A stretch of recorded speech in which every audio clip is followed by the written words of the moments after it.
evening and welcome to this evening's panel discussion on the incredibly interesting topic of how long can you live?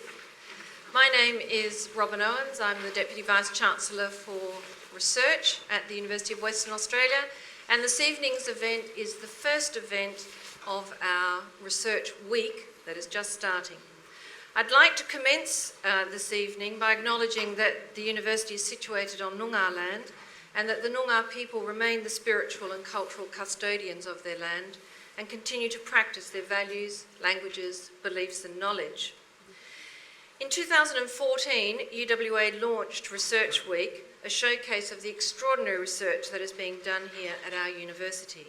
And this year, Research Week has grown exponentially to include tonight's alumni event and then a calendar packed full of other exciting research-focused initiatives. And I'll tell you more on that later. Clearly, the room is full of the intelligentsia and the literati.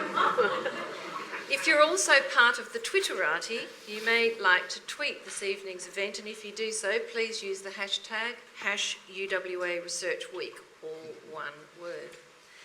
This evening we are joined by 6 experts in their fields to discuss the implications of living longer. How long can you live? What does it mean to you, your children, and the world around you? So can I please ask you to join with me in welcoming our moderator, Professor Carmen Lawrence from UWA School. And our panellists, Dr. Kim Guelfi, who's a senior lecturer in the School of Sports Science, Exercise and Health. Professor Eileen Webb, a professor in our law school. Professor David Bruce, consultant physician in geriatric medicine in the School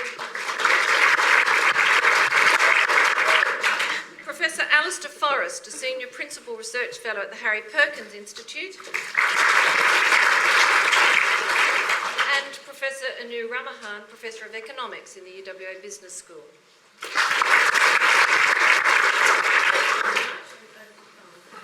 Thank you. I'm not going to perch uncomfortably on the edge of this chair, unlike my panellists who will have to stay put. But I have the great pleasure of asking the questions. I'm by no means expert in this field, but I hope we'll be able to draw out from our researchers here some of the important implications of the questions that have been posed. Were posed by way of invitation to you to take part in tonight's events, ones that will come from the panellists themselves, I'm sure, as we go along. And then there's an opportunity for you later to ask questions. We'll try and leave as much time as we can for that. But I want to start off by asking you, David, I suppose the obvious question, and Alistair and others might like to contribute here, and that is, how long can we live? Is the greatest age possible increasing, or are more people living longer? And what are the implications of that? Well, some of you may remember that the Treasurer announced last year that a child born now would reach 100. And I think most children born now would reach 100. And various estimates suggest the chances of becoming a centenarian are increasing dramatically.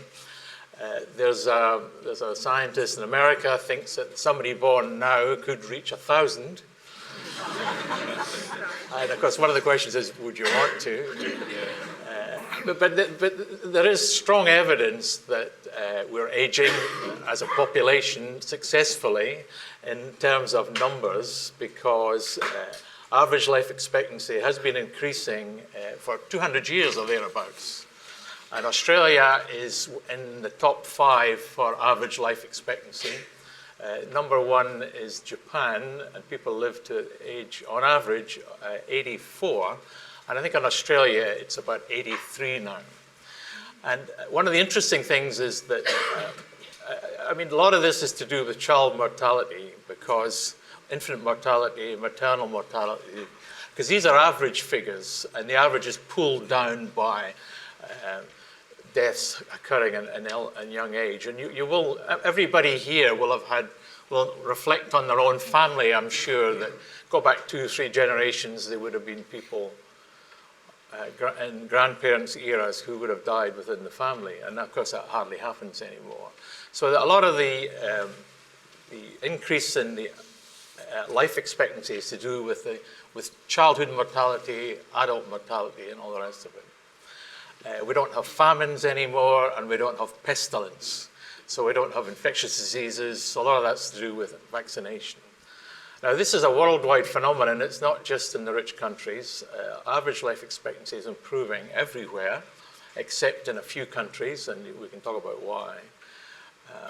But what's one of the remarkable phenomena that was completely unexpected, is that for about the last 30 years, old people have stopped dying so much.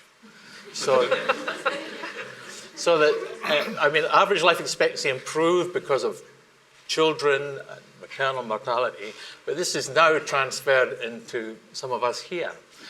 And this has been a bit of a mystery, but it's ongoing, and average life expectancy is improving about 2.5 years every decade, which translates into about 6 hours every day, and there's no evidence that it's slowing down.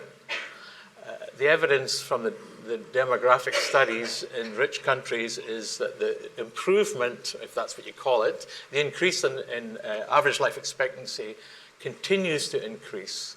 And of course, we're talking about averages. This is more people getting into their 80s that used to die, or perhaps more people getting into their 90s used to die in their 70s and their 80s. So how far could it go? Well, if you extrapolate the rate of increase, then you get figures suggesting that my 30-year-old children will probably hit 97. But of course, what we don't know exactly is why longevity is continuing to improve. And there's no evidence it's slowing down yet. It must do, really, because biology is what it is, and improvements in smoking can only go so far. Improvements in cardiovascular disease can only so far. So we would expect this to be slowing down the improvement. But maybe it'll continue for a while. So maybe most of us will hit 90 if you're young enough. Thank you, David. Alistair, do you want to contribute at all to the discussion in terms of the things that the medical profession and the researchers associated with it might be doing to contribute to this phenomenon? Well, I completely agree with what David's just started off with. Basically worldwide, life expectancy is increased, and it's not only in the rich countries; it's in the poor countries as well. There is still a large disparity between the poor countries and the rich countries. Very rich. If you're the strongest relationship to living long is being rich. If you're rich, you're much more likely to live longer. In terms of what medical research can bring, and genomics, which is the area I work in, we're starting to look at how do these people who live very, very long lives, what's special about their genomes? So there's a study in Okinawa, the bottom islands at the bottom islands of Japan. That's famous for a huge number of centenarians. And they're studying their genomes and comparing them to other people and trying to figure out what makes their genomes tick. Why do they live these long, happy, healthy lives? I think the other thing the area that I'm in, I'm at a medical research institute at Harry Perkins here, and we're all about trying to cure diseases. Now, as David pointed out, a lot of the diseases were infectious diseases 50 years ago or even 5-10 years ago, depending on what country you're in. A lot of the diseases that we're trying to deal with now, we wouldn't have dealt with 50 years ago because we would have died of infectious disease. So we're trying to improve diagnosis early diagnosis for cancer, trying to treat cancers that weren't previously treatable, and we actually are making progress on this. If you look at some cancers, like breast cancer, it's actually gone from 50% survival to 90% survival. But there's some, like pancreatic, which are terrible. It's still in the order of 5% survival. But the way I see it, in terms of us evolving, dealing with how to extend our lives, we fix one problem and then there's another problem we have to fix, and another problem we have to fix, and we fix these step by step by step. I Maybe guess that's that brings us to the question of the quality of people's lives as they age and what we can do to ensure that people live healthy, ageing lives. Kim, do you want to come in there and take us in a slightly new direction? But it builds on that, I Yeah, think. I think in considering how long we can live for, a really important thing to keep in mind is what sort of quality of life we might have during that time. And myself as an exercise scientist, I focus a lot on the role of exercise as a medicine.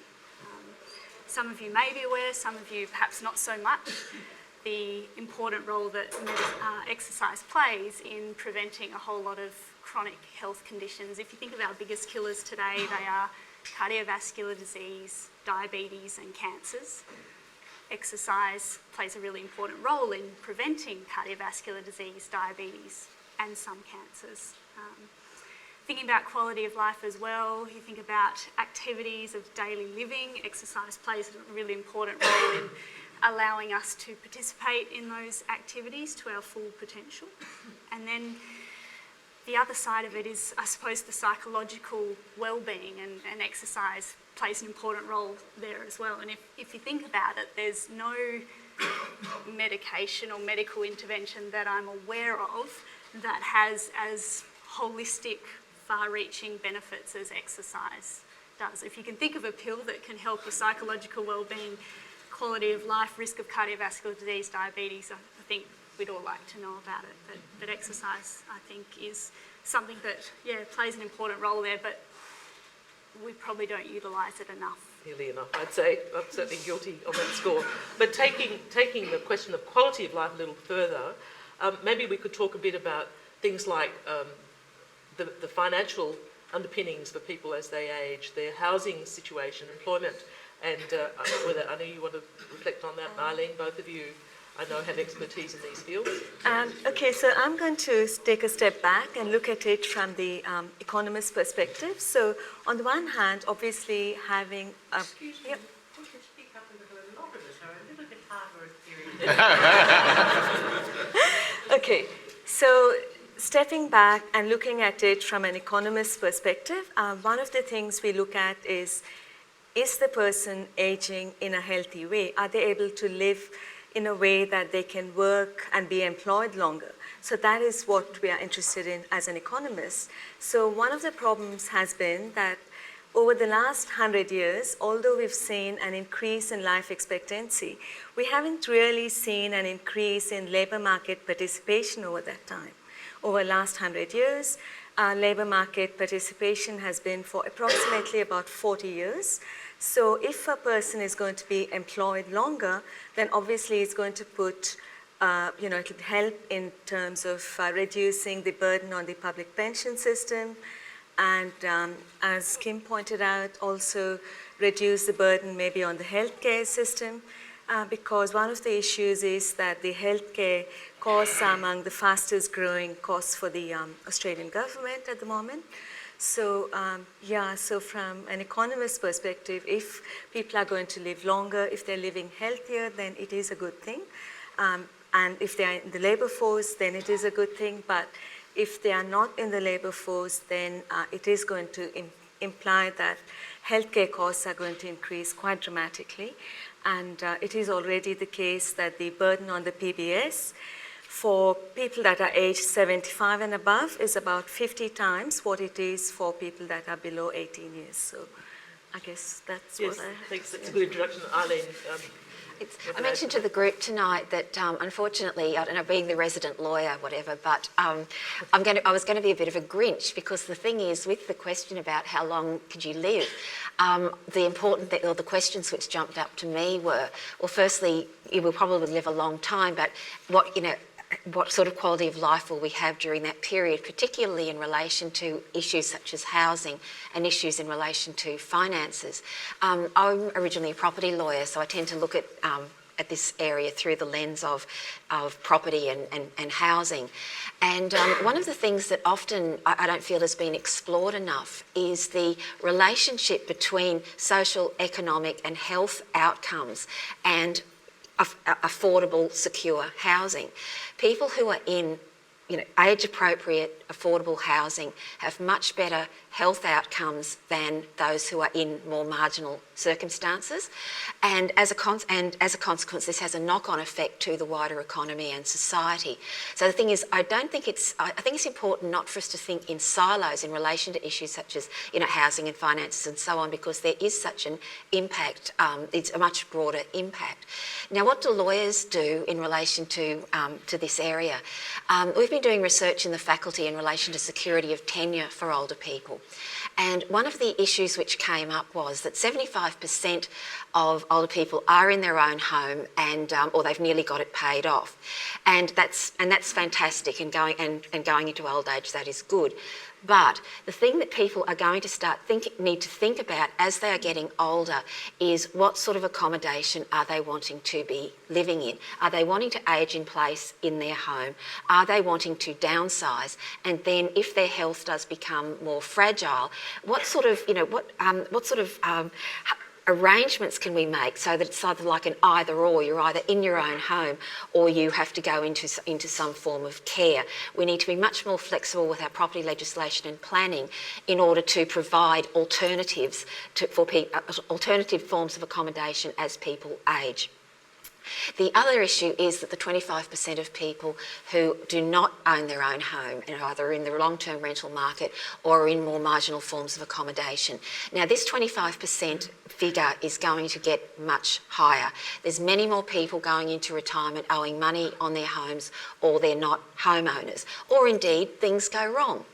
Things can go wrong at any time, and during people's lives, a marriage breakdown, an illness, the loss of a job, something like that, and a home could be lost, and they have to find more different form of accommodation.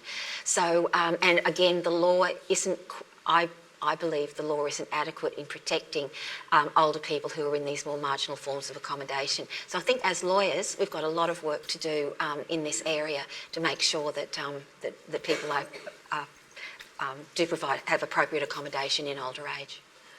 We talked a little before we came here. We, in fact, as inevitably the case, had a conversation and went through some of these issues. And one of the things that was raised is the question of vulnerability, that you get as you age. In some respects, you are more vulnerable to health insults, to falls, all sorts of things. We were just talking about that earlier.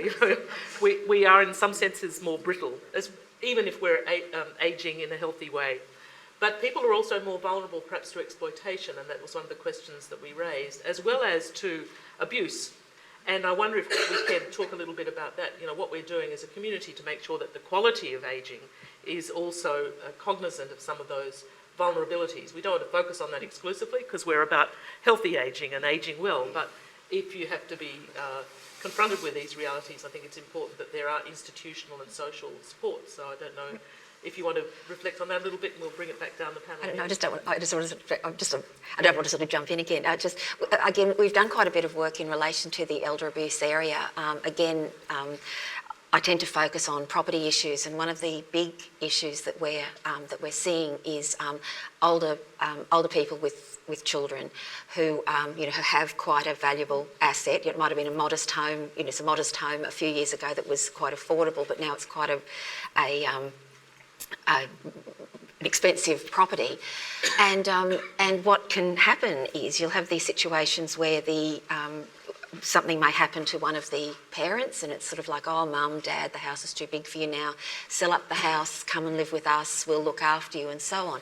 So they enter into these, so you can enter into these assets for care arrangements. And again, the law is deficient here, because the thing is, they are a source of elder financial abuse, because if the arrangement goes wrong, the law hasn't got an answer. Basically, it's a trip to the Supreme Court and arguing equitable doctrine. It's a nightmare. So the law needs to catch up with this if we're going to combat elder financial abuse. And I'm sure the other panellists would like to add into this, but that's one of our big concerns at the moment. I mean, the concept of ageing and older people as a burden, and this is a crisis. I mean, I don't know if you want to talk to in some respects, and maybe it's true that there are economic and health consequences. Yeah, I mean, I think you talk about vulnerability and abuse. It's a common problem has to be dealt with in the geriatric wards. It's usually associated with either people having cognitive problems, dementia, Alzheimer's disease, or sometimes perceived as having dementia, Alzheimer's disease when they don't. Some of that stereotypic behavior that goes on. It's worth also reflecting that if we're going to age in a reasonably healthy, non-disabled way, our healthcare system needs to start thinking about that. It probably doesn't. And our hospitals are geared up in such a way to treat acute illness and get people out, and it's constantly on the papers and the media. We're not really geared up our hospitals and healthcare systems to help people with chronic problems, disability and frailty. These are all new areas that have to develop. So there's kind of an institutional abuse, if you like. A lot of our systems are inherently ageist. Even the aged care system is incredibly complex. If any of you had to negotiate it to try and find like a residential care for an elderly relative or something, it's difficult and complex, and it seems unnecessarily difficult for people. So many of our institutions are problematic. Is it more expensive than it needs to be? Because that's one of the burdens that the Treasury keeps talking about. And if you want to comment on that as well. Can we afford it, in other words? Can we afford the care that is desirable? Oh, sorry. Well, while they're thinking, don't think we can afford not to look after ourselves, can we? Yes, I think I agree with you. Yes, it is expensive. And I think there's also the issue that we don't seem to value volunteer work. We don't seem to value the contributions that the elderly make towards, say, looking after their grandchildren and other sort of informal family arrangements. It seems that all the Treasury documents, Productivity Commission documents, only seem to capture whether or not this person is working or not. Don't seem to take into account all sorts of informal care that they might be providing. I mean, that's a problem with the way we measure our wealth, GDP, generally speaking. That's right, it doesn't count those things. I was just telling panel members earlier, I read a paper in the last couple of days which appears on The Conversation. It's not a UWA researcher, but interesting work on the effects of an ageing population on CO2 emissions. They go down because older people eat less, travel less, generally speaking, consume less. So there's some positive benefits that, as well as volunteering, yes. I don't know if we want to talk a little bit about the global issue, Alistair. I know you were keen to talk about that too. That as we're spending, increasing amounts of money, increasing our, lives, if you like, by probably just minuscule amounts with each quite expensive intervention, there are people in the world who are perhaps not doing nearly as well.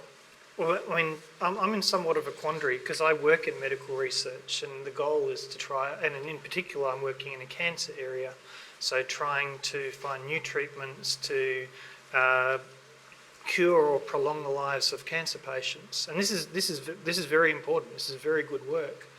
Some of these drugs are tens of thousands of dollars to treat a particular patient, and it may only increase their life expectancy for a couple of weeks or a few months. Some of them are quite horrible drugs. They're bad side effects. If we think about the ethics of spending that money, and if our goal is to increase life expectancy, are we trying to increase life expectancy of individuals or the entire population? And when we talk about the entire population, we should also talk about the Aboriginal population. We should talk about people in Southeast Asia, where the life expectancy is about 60. If you go to Africa, in some countries it's in the order of 40 or 50 years, whereas we have life expectancy around about 80. I don't know. I mean, I think over time, all of the countries will gradually increase, but in terms of ethics, we have to think about this a little bit. Cost-benefit analysis. I don't know. Sorry. Does anyone else want to comment on that? Because it's a general problem with the expenditure that we're making in these areas of extending life with fairly expensive, as you say, cutting-edge treatments. Yeah, that certainly in my field there is a view that we spend a lot of money getting people through illness so they can get Alzheimer's disease. And so Alzheimer's disease is the big fear, I think, for all of us who survived cancer and cardiovascular disease. And it's a scary thought, isn't it? Exercise seems to be a key here. Maybe Kim will talk about that. So we all need to run home. But and it's still unclear whether Alzheimer's disease is a disease or is it just happens to all of us if we live long enough. So that's really the big kicker, I think, in the longevity debate. There's some good news. Yes. Do you want to talk the good news? Yes, please do. It does seem there is evidence emerging from a number of studies now from Western Europe where people have measured the amount of dementia that's around at different times, 20 years apart, and looked at old people, say, born in the 1910 compared with old people born in 1920 and at different ages. Several studies have done this, and they seem to show that the expected increase in dementia hasn't occurred or perhaps is even going down. So it does seem that whatever is driving the increase in longevity is reducing the risk of dementia from Alzheimer's disease. So it does seem that it's unclear, it's an unknown question, important question, whether or not increased longevity is turning into longer life of healthy life or whether longer life in a disabled phase. But it's looking reasonably promising. Yes. I mean, I guess one of the questions, if we can ask you to look into the future a little and imagine that world in which there are a great many more people who are turning 100 and are reasonably healthy, what adjustments would we need to make in our communities? Kim, do you want to talk a bit about, what sort of healthy lives they should be leading if 100-year-olds can exercise effectively? For example, how would we design these communities and places to take account of that ageing population? Perhaps in some ways the word exercise is a bit scary and maybe not the best word to use, maybe physical activity. I think people hear the word exercise and perhaps think they need to be going for a jog or run or something high intensity. But really it's just about keeping moving, keeping active. And I think probably a lot of people, when you think about perhaps in your own lives, people that you know that have lived long, healthy lives, they're probably the ones that are out in the garden being active and still, as I said, moving as much as they can. I think it's not just about the physical, though, it's obviously about the psychological. You mentioned earlier that I think the highest rates of suicide are in men over 85 years of age, which really surprised me. I wasn't aware of that, and I think that really highlights the importance of, I guess, connectedness and thinking about the elderly, and if they're not mobile and able to be a part of the community, that's something that we really need to give consideration to. I don't know if anyone else wants to comment on that, Arlene. The housing and the sort of housing that we have and isolation, these are all critical questions. I think we've got to start looking at how we design communities. Unfortunately, there seems to be this idea of like with older people, it's sort of like it's older people and the rest of the community. So you've got problems of older people in their own home and issues of social isolation. And then you've also got people who may go into, like, say, for example, retirement villages and so on, and it's sort of like, gated communities. So it's sort of like, so there's this gap between the older people and the rest of society, which is absolutely tragic. And what I'm finding very, very interesting is a number of new concepts which are encouraging more intergenerational communities and creating these communities quite deliberately with a view to, ensuring that people feel safe to go out and walk and exercise. So they're walkable communities. So basically, one of the myths with the, say, retirement villages are that older people want to be in a gated community because that's safe. But the thing is, if you do, for example, a multi one of these multi-age communities, what will happen is that there's all sorts of eyes there from all generations and they're looking out for you. And so the thing is, people do feel safe to venture out. There's also a lot of cooperation, intergenerational cooperation.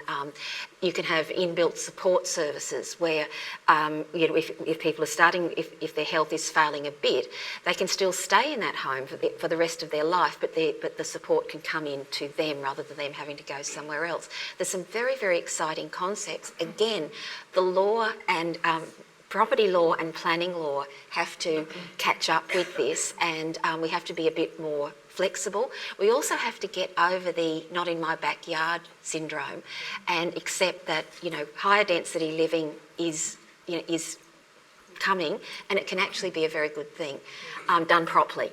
So Maybe not 30 stories up in the air, though. no, definitely not. But so I think we just need to start rethinking these communities and what we'd like them to look at, and I think that would be. Anyone else like to contribute? Yes, Alistair? Yeah, this is a personal experience. I actually have just returned from Japan. I lived in Japan for 8 years, and there they have a wonderful integration of elderly people into society. If you stay at home, you stay with your kids, you can walk down to the local shop.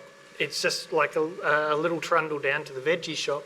They know you. The community is built like this. The public transport is friendly.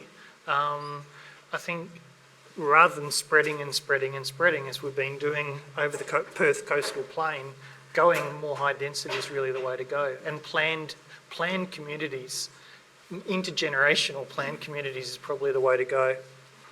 They're also inventing robots to look after frail old. Yeah, they're doing that Do at you think Ricketts. that's a good where I idea? was. You don't need robots if you've got an intergenerational community. Yeah. I don't think people are too keen on robots. But, No, there's a couple of television programs running at the moment that Oh, introduce yes. some rather scary ideas about it. Anna, do you want to comment on the financial, the affordability and the Yeah. employment opportunities? Yeah, so I think coming back to the affordability issue, we've got more and more people living into longer retirement periods where do they have enough resources in their retirement to fund their leisure activities and other sorts of activities, and that is a important question because in reality at the moment about 70% of the age pension, people who are eligible for age pension are taking it up. So that is quite a high figure. And so hopefully over the years there will be, as people age, they'll stay in the workforce longer. There might be, but there is also the issue of whether the labor market is flexible enough to change towards, letting people work more flexible hours, work in, work maybe less manual type of jobs and so on. So these are some of the challenges, I guess, that we need to think about. One of the things that came through to me when I was reading some of the background material, and obviously it covers everything from biology to economics and everything in between, is that there is still this language about generational divides. You're talking about having intergenerational cooperation, but we still have these divides, which means that making decisions about where money is spent and how it's spent and how we plan often gets cast through this prism of there being a conflict between the generations. I don't know if any of you want to comment on how that influences your field of work, but the idea I mentioned earlier of burdens and pressure and seeing ageing as essentially a negative thing, and young people, in a sense, wanting to avoid even talking about it because it confronts them with their own mortality. But this sort of generational fight that goes on, potentially could influence things like the expenditure that is made available for older citizens. If younger, more active participants in the political system say, no, that's enough, we'll get rid of that lot sooner rather than later. Yes? I think there is a fear, when the youth unemployment rates are increasing and remain high, then I think there is a fear are older workers going to remain in the workforce longer. I think that is a fear that we keep reading in the media and anecdotally, and there's also a fear that our resources are going to be shifted towards more elderly or aged care type of activities and away from childcare and training of young people and so on. I think that is the intergenerational shift, that there is some tension there, I think, yeah. But certainly in the political area, there's a lot of evidence that older people tend to be more conservative, and so maybe if they're more numerous, they will be voting against some of these socially progressive ideas. Question mark. I don't know whether that's true or not. Now, I'm conscious of the fact that we've got a couple of minutes before we go to questions from the audience. Is there any concluding comment you'd like to make about our basic question, is how old could we live to be? Well, I think it's worth mentioning that there is research into sort of magic bullet approaches. You know, there's some evidence that blood doping might help. There's some evidence that caloric restriction throughout your life might help. So if you want to eat 10 or 25% less than you should for a decade or more, there are people doing this, and I don't know whether you live forever or this feels like it. But and there are people looking for fancy, you know, substances that you could take in a pill that'll make you live forever. So the people who drive this sort of research obviously think this is a good thing. We actually haven't talked about, most old people that I come across in my clinical practice aren't all that interested in living forever. No. Kim, do you want any concluding comments, advice for us? I wonder, is that because of their health conditions, though, if they were living... Well, it's also Full quality of losses. life, You know, would they're that often affect it? very old Family, people have had multiple yeah. losses. They've lost their husband, their sister. You know, no friends left. My mother-in-law moved into a retirement village, had a wonderful time for a decade or more, made a lot of friends, and her friends have died, and she's kind of a bit bereft now. Yes, I remember my dad saying once, the only time I ever get out now is to go to funerals. Terrible, yeah. Any further concluding comments? Yeah? Otherwise, yes, Mine's a little tongue-in-cheek. So I was in Moscow about a month ago, and there's a famous researcher there who works on longevity, and he works on an animal called the naked mole rat. It's in Africa. It lives its entire life underground. It's completely hairless. It can't see. It doesn't feel pain, and it lives about 3 times as long as an animal the same size. So if you want to live forever, get naked and live underground. Okay. We'll move on to questions from the audience, which I will moderate. So if you have a question, we have roving mics because this is being recorded. There's someone. Keep your hand up so we can see. Across here, lady in a lime t-shirt. Thank you. This is a statistical question, really.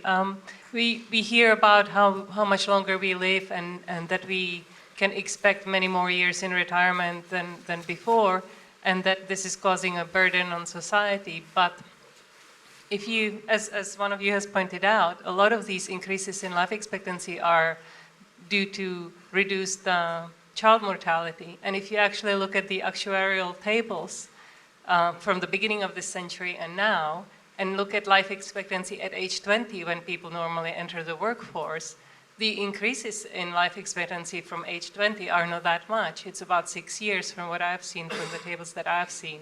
So is this problem really overblown?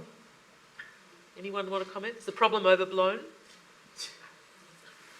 David? Yeah, I know this is a great success of modern society. It's obviously a management problem. We have to rejig our healthcare system and our legal system and all the rest of it to get you, because it's never happened before. We have never had huge sections of the population living so long. It's a 30-year-old phenomenon. So we have to, and the evidence from Japan which is the oldest society, they seem to manage quite well, apparently. So it's not going to drag down the economy, and we're not all doomed as a result of successfully living longer than we thought we would. No, but I think my point was politicians say, well, now we are living 15 years longer than we did, 8 years ago. Therefore, we have to raise the retirement age to 80 to account for that. But statistically, that is not correct, right? Well, Anu, yes. I was going to say that it's combined with declining fertility levels. So what you're having is, on the one hand, an aging population, but the number of people in the workforce is declining. That is the problem. So it would be okay if people were aging, but at the same time, we had young people as well working in the workforce, but that's what's been declining. Yeah. Okay, can we have another question? Yes. Gentleman here. I read a fair while back that, and I'm a great believer in genetic engineering, that there is a gene which causes us to age. And the theory was that if we could find that gene and stop it aging, stop it right, we would actually get younger rather than getting older. Now that would be wonderful, wouldn't it? But has anything been further being sort of worked out with this gene? So Alistair, there's a couple of things I can think of. So telomerase. So at the end of your chromosomes, you have these sequences that basically get nibbled away during your lifetime, and there's an enzyme called telomerase that's designed to repair them. Now, problem is if you overexpress telomerase, you're likely to get cancers. So that's one thing. Another thing is actually stem cell therapy. So taking this technology called induced pluripotent stem cells. So you take some skin and you throw a magic mixture of transcription factors, particular key regulated genes, and you can turn these skin cells into something that looks like an embryonic stem cell, so what all of us generated from. Now that effectively has gone back to being a completely new young individual that could develop into a complete animal or human. There are other cases. There are some diseases, and I think that it's Werner syndrome. There's a couple of syndromes where there's very premature aging. So someone who's in like 14 may look like they're 80. And those, there is some understanding of the genetics behind it. But as far as ones that can actually make you live a longer, healthy life, I don't really know. The Okinawan study that I mentioned, these people in Okinawa who live above 100, they've been taking their genomes and actually exactly searching for these genes, new markers for longevity. But yeah, I don't think there's going to be a magic bullet that we're going to take something and suddenly be able to live longer. Gentleman over here. Just here. Where's the microphone gone? Oh, it's been handed to someone else, has it? Got one here. And I'll come up there in a moment. Thank you. On the economic front, there seems to be a sort of a disconnect between the idea that we can keep working as we age and the common experience that many people are made redundant at around 50 and can't get any jobs because no one's prepared to employ them. Some comment? Yeah, well, I totally agree. That's what I meant when I said that the labour market has to be flexible enough in order to accommodate the greying workforce, not just in terms of providing flexible jobs, but also creating these jobs. So yes, you're absolutely right about that.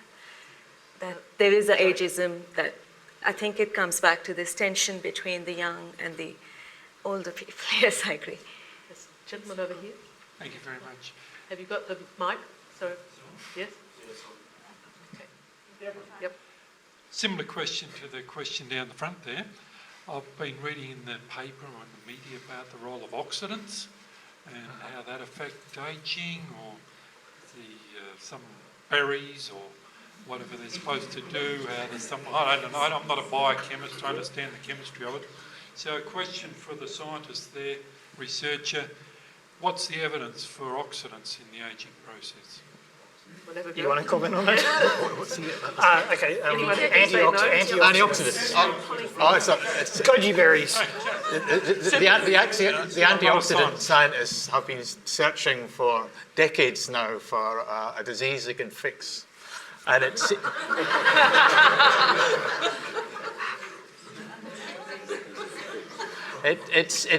a complicated area, and some antioxidants are bad for you, some might be good for you. It seems to be all down to exercise and eating sensibly, and not taking vitamins and multivitamins. You shouldn't take any of those. Now, I'm conscious there are lots of people with their hands up. There's someone right beside you there, and there's someone over here. Lady here next after this gentleman over here. See in the middle here? You can see that? Okay.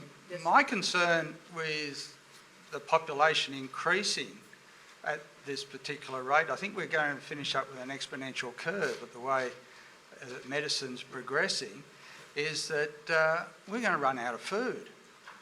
We're going to run out of places to put people. I'm referring back to a movie that caught my eye back in 1974. You're just about ready to say it, I think, Soylent Green.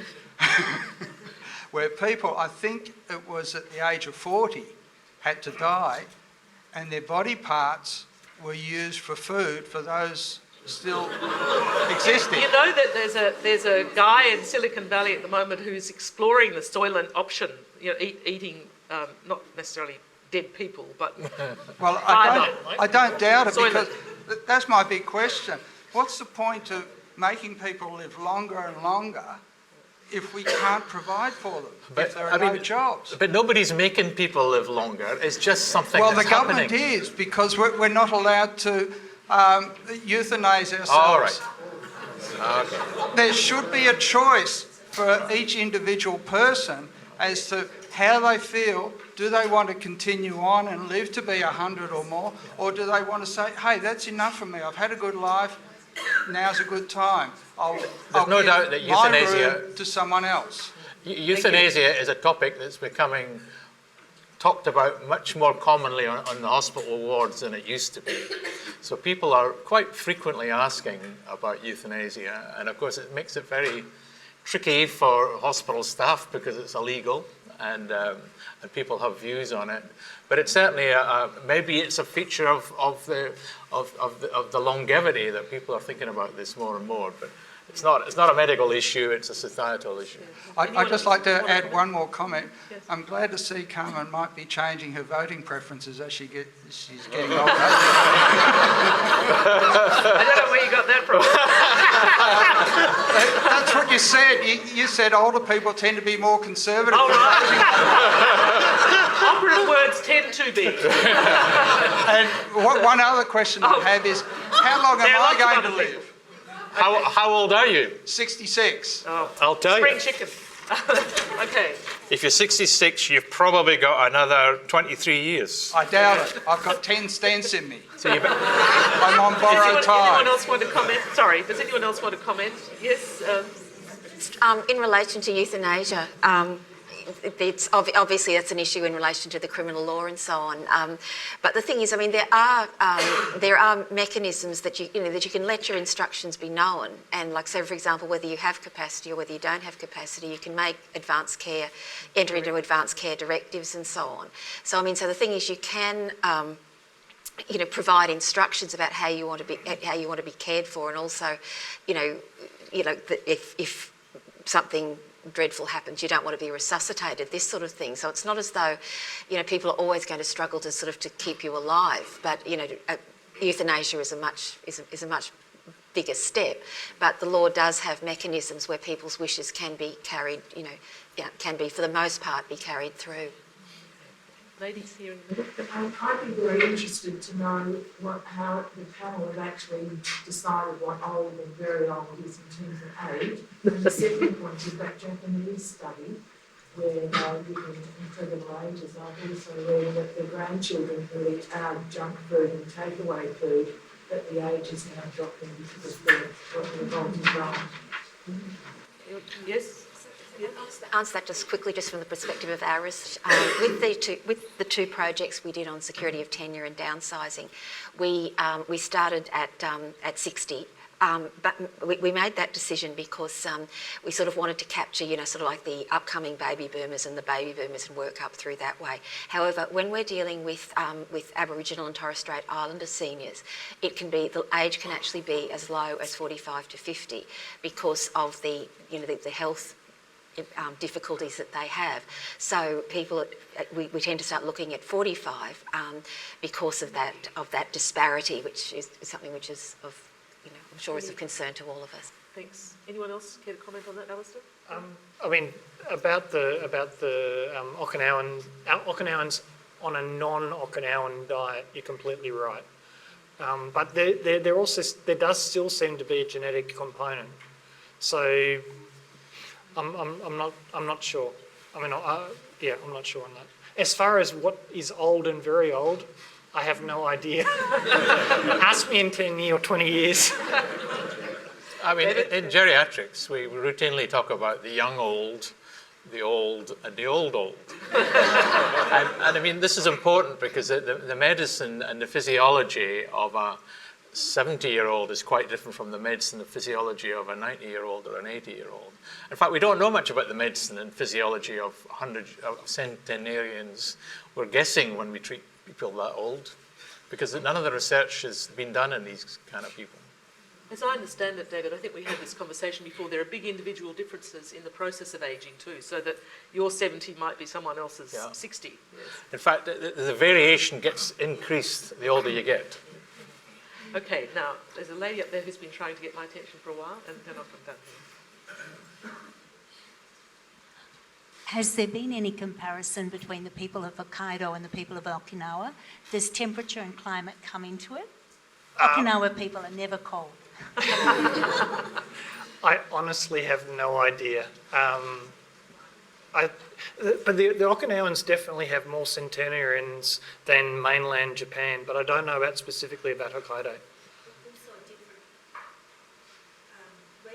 Yeah. Yes. It was Okinawa was like a completely different kingdom, the Ryukyu kingdom.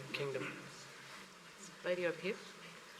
Lady over here. Who else like a question up back there? If we can get the next microphone over there, and then we'll come down to the front here. When you were talking about euthanasia and people deciding they'd had enough, this surely comes under the heading of depression, which can happen very much in the older age group. And in my experience, you get people in their 60s who are old because they are depressed and they've got few interests in life, and people over 90 who can be very chirpy and bright because they have an interest in life. And in my experience of dealing with old people, it seems to be very much a mental thing as well as a physical thing as to how they age and how fast they age and how they deal with their own aging. And I think this is an important thing, and that you must find that depression can be quite frequent in the older age group. Do you not find that? The evidence is that depression is actually less frequent in old folk than it is in young people. That's not been my experience. But there are plenty of old folk who get depressed, and the suicide rate, as we already heard, is highest in elderly men. Yeah. Lonely elderly men are the guys most likely to the most common group for suicide, I think. I mean, it's another area where medicine is lagging behind. There is a specialty called geriatric psychiatry, and the geriatric psychiatrists are still learning about depression and mood disorders and some of the other symptoms in old people, how to treat them. We do see people who will respond brilliantly to treatment occasionally. And one of my colleagues had a famous case, which I won't go into any great detail, except he made someone have some treatment that person didn't want, and they thanked him for it afterwards, depression treatment and so forth. And so it can be it's a very tricky area for sure. It is, yes. There are people who want to die who are not depressed, that's the other thing. Yes, exactly, and that's been found. Look, I think we've got time for one more question. The advertised finishing time has already passed us by. I think someone up there has the microphone, and then gentleman over here I promised as well. So if we can, someone already has the mic up there. Sorry, if you go. I wanted to pick up on the point about calorie restriction associated with longevity.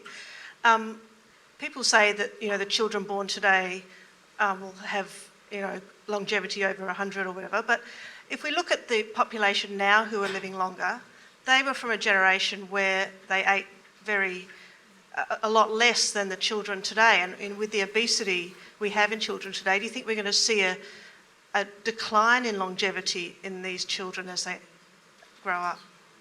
Yeah, it's interesting, isn't it? I mean, this increase in life expectancy has occurred at a time when we're supposed to be slothful and eat all the wrong things. So maybe it doesn't matter that much. That's what one. Kim, you can I think intervene it's at an that point. interesting point. Obviously, the younger generation to see if that curve of life expectancy does change. I actually think our lifestyles today are quite scary when you think about our nutrition, our physical activity levels, our stress levels, our sleep habits. I think there are a lot of things about our lifestyle that probably aren't ideal compared with perhaps a generation ago, and I think they're really important issues that we need to look at to allow for that healthy ageing. Gentleman over here. Actually, that was going to be my question on obesity, but I have a backup. So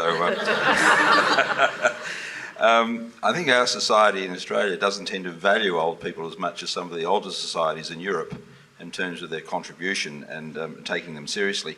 But I'm hoping that the baby boom generation, which I'm one of, it's been all about the baby boom generation coming right through in terms of the population, obviously the market influence and probably political influence. I'm hoping that as we grow old, that we will become taken much more seriously as the senior part of the population, simply because of our dominance. Any thoughts on that? Yes. Just on that point, just one of the things that we've really noticed with our housing research is that people are really looking, like architects, planners, and so on, are really looking about, at what the baby boomers want. And the lady who asked the question before about, how do we, define ageing? And I sort of mentioned 60, but we do sort of go up in a similar way to geriatrics, and there's like different age groups are sort of looking at living in different sorts of accommodation. But with the baby boomers, they are very attuned to what baby boomers want, and they're not wanting to live in 4x2 houses anymore on a big lot. I mean, some people do, and that's fine, but they're wanting to be coming into higher density areas with more transportation, more entertainment, more amenity, and so on. So there is definitely a shift there, and baby boomers are being taken seriously, at least in relation to in relation to developing accommodation choices. So that's a tick in that area anyway. Thank you very much. We're going to have to draw it to a close, and Professor Robin Owens is going to say a few concluding remarks. Well, thank you very much, Carmen, and thank you everybody for participating in this evening's wonderful panel discussion and conversation with the audience around this topic. If you're anything like me, I'm sure you still have lots of questions to ask, not least of which I'm dying to have a look at Professor Bruce's table. I'm sure you all are, but let's face it, you're going to have to admit your age to find out the answer. So you're certainly welcome to continue the conversation with the reception that we've got out here on the ground floor foyer. At the reception, we're presenting a photographic exhibition called Depth of Field, Exploring Ageing, from a renowned West Australian photographer, Steve Wise. And as part of the reception, this is given by the Education Centre in the Faculty of Medicine, Dentistry and Health Sciences. Before we finish, I'd also just like to note that we've got some fantastic events coming up as part of Research Week, including the 3-minute thesis competition, where I'm sure you'll hear about theses from students working in this area, mental health and the law, and health in your hands. And these last 2 workshops are looking at heart disease and cancer on the 5th of September. So if you're interested in joining us in these events or any others during Research Week, it'd be great to see you there. And you can find out all about that from brochures that we have available in the foyer, or if you're up to it, checking out the website, which is researchweek.uwa.edu.au. That's one thing we didn't talk about, is technology and ageing, another entirely great topic. Yes. But I've personally found this a really, really interesting conversation. I've really enjoyed your participation and greatly enjoyed the participation of our panellists. And can I ask you please to join with me in thanking our panellists